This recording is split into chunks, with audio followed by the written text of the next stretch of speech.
গোবর্ধন জন্মগ্রহণ করলেন শালমলী দ্বীপে।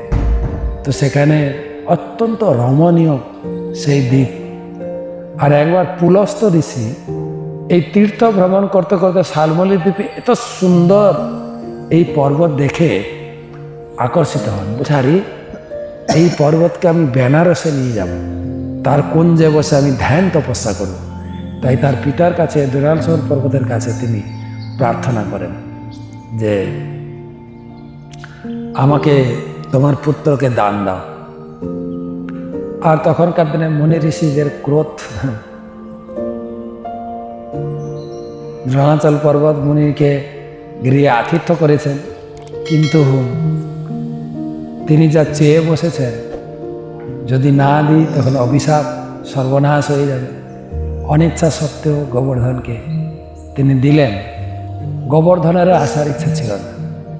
গোবর্ধন তখন এটা শর্ত করলেন, বলছে ঠিক আছে আমি যেতে পারি, একটা শর্ত, আপনি এখান থেকে আমাকে ধারণ করবেন এবং কেবল গিয়ে বেনারসে স্থাপন করবেন। মাঝখানে যদি কোথাও রেখে দেন আমি কিন্তু থেকে যাব, আমি সেখান থেকে যাব না। তো দেখেন মুনিদের শক্তি। তখন দ্রোণাচল পর্বত, আরে ওটা কোনো ব্যাপার হলো নাকি, ওখান থেকে তুলেছেন, তুলে একটু হাতে তুলেছেন। ভগবান তো 7 দিন ধারণ করেছিলেন।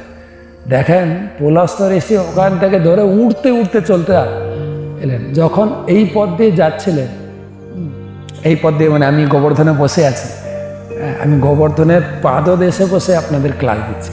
সকালে গোবর্ধন পরিক্রমা করেছি, আর এখন গোবর্ধনে বসে গোবর্ধনের কথা শোনাচ্ছি আপনাদের। একদম গোবর্ধনের নিচে দেখতে পাচ্ছেন গাছপালা ভর্তি সেই গোবর্ধনে। তো যেটা বলছিলাম, এই পথ দিয়ে যখন যাচ্ছিলেন আকাশমার্গে দিয়ে, গোবর্ধন বুঝতে পেরেছেন আরে এ তো বৃন্দাবন ধাম, আমার প্রভু এখানে অবতীর্ণ হবেন, এখানে বহুবিধ লীলা করবেন, আমি এই স্থানে থাকব।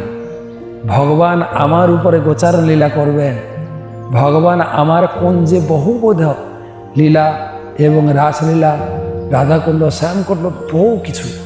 আর তিনি উৎফুল্লিত হয়ে কি করে আমি থাকি। তখন তিনি নিজের ভার বৃদ্ধি করলেন, এমন ভার বৃদ্ধি করলেন পুলস্ত ঋষি আর ধারণ করতে না পেরে তিনি নিচে নেমে সেই পর্বতকে ভূমিতে রাখলেন। সেই তারপরে নিজে একটু চোখে মুখে জল দিয়ে সুস্থ হয়ে পুনরায় গোবর্ধনকে তুলতে গেছেন। গোবর্ধন তো উঠছেন। তখন পুলস্ত রেগে গেছেন, কি তুমি আমার মনোবাসনা পূর্ণ করলে না? বলছে ঋষিবর, শর্ত অনুযায়ী আমি তো এই স্থান ছেড়ে আর যেতে পারবো না। আর ঋষি ক্রোধান্বিত হয়ে তিনি অভিশাপ দিলেন, ঠিক আছে তুমি আমার মনোবাসনা পূর্ণ করলে না, আমি তোমাকে অভিশাপ দিচ্ছি, প্রতিদিন 1 তিল পরিমাণ তিল করে তুমি নিচের দিকে ধসতে যাবে, নিচের দিকে ঢুকে যাচ্ছে। তো আমাদের ভাগ্যে এখন তবু অনেকটা দর্শন করছি। আমাদের পরবর্তী জেনারেশন শুধু হয়তো কাহিনী শুনবে, দর্শন করতে পারবে। প্রতিদিন 1 তিল পরিমাণ নিচে চলে যাচ্ছে। সেই গোবর্ধন এখানে ছিলেন। ভগবান যখন তাকে হাতে ধারণ করেছেন, গোবর্ধন এত খুশি হয়ে গোবর্ধন আরো বড় হয়ে গেছে। তো উপরে 2 যোজন, তার মানে নিচে ততটাই হবে, না হলে ব্যালেন্স করে কি করে থাকবে।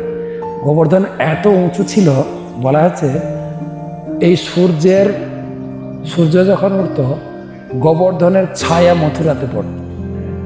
মথুরা এখান থেকে প্রায় 30 কিলোমিটার ছায়া পড়ত, তাহলে কত উঁচু ছিল। আর যখন তিনি তুলেছেন, পশু পাখি তো বৃষ্টির উপরে চলে গেছে, বাকি নিচে যারা ছিলেন সবাই বলছে নিচে ঢুকো, একদম শুকনো জায়গায়। গোবর্ধন তুলেছেন শুকনো জায়গায়, সবাই ঢুকেছে, গোপী মহিষী সবাই, এবং গাই বাছুর নিয়ে সবাই ঢুকেছেন। আর বলরাম শঙ্করসন তিনি কি করেছেন, গোবর্ধনের চারদিকে নিজে শেষনাগ রূপে বাউন্ডারি দিয়ে দিয়েছেন। 1 ফোঁটা জল ভিতরে ঢুকে নেই। প্রচুর বৃষ্টি হচ্ছে, বৃষ্টি না, বৃষ্টির বুঁদ না, ইন্দ্রের রেগে ফুটবল দেখেছেন, এক একটা জলের বুঁদে ফুটবলের মতো পড়ছে, জল এত জল পড়ছে, কিন্তু এক ফোঁটা জল ভিতরে ঢুকেনি। ভগবান ধারণ করে সবাইকে সুরক্ষা দিলেন।